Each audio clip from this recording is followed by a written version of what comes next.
Bonjour, je suis Goncho David, étudiant à L2 à l'Université protestante au Congo. Aujourd'hui, je vais vous présenter Images des organisations, un ouvrage essentiel de Gareth Morgan. Ce livre propose une vision originale, comprend les organisations à travers des métaphores. Chaque métaphore permet de mieux voir certains aspects d'une organisation, tout en cachant d'autres. Morgan en propose 8 principales, que je vais vous expliquer avec des exemples concrets. Première métaphore, l'organisation comme une machine.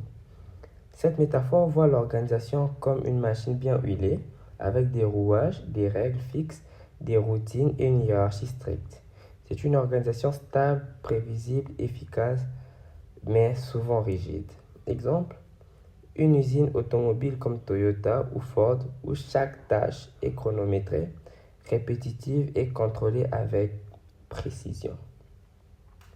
Deuxième métaphore, l'organisation comme organisme.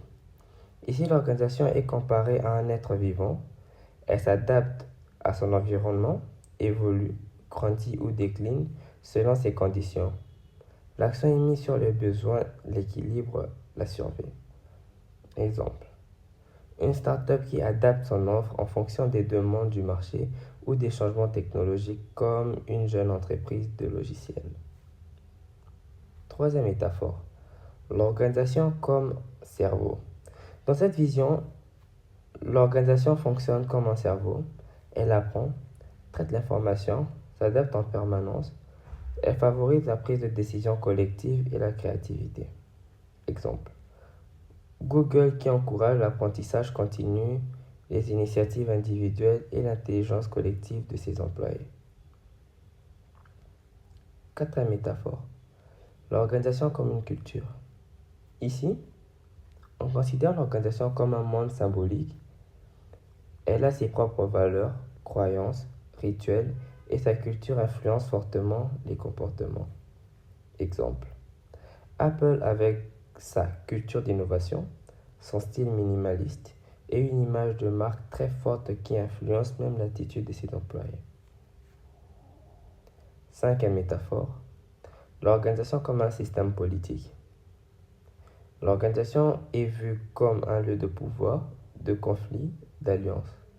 Les individus ou les groupes défendent leurs intérêts et négocient constamment. Exemple, dans une grande entreprise, les différents départements, comme marketing et finance, peuvent être en tension sur l'allocation du budget, chacun essayant de s'imposer et d'imposer sa vision.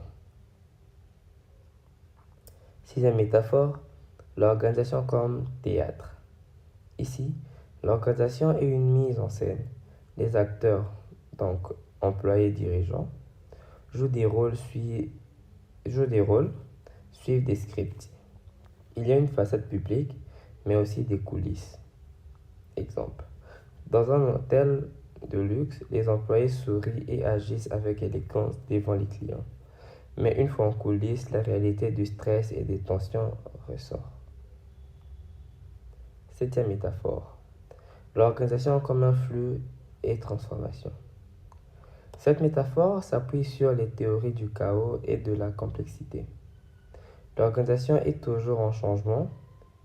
Elle se transforme à partir de petits événements imprévus.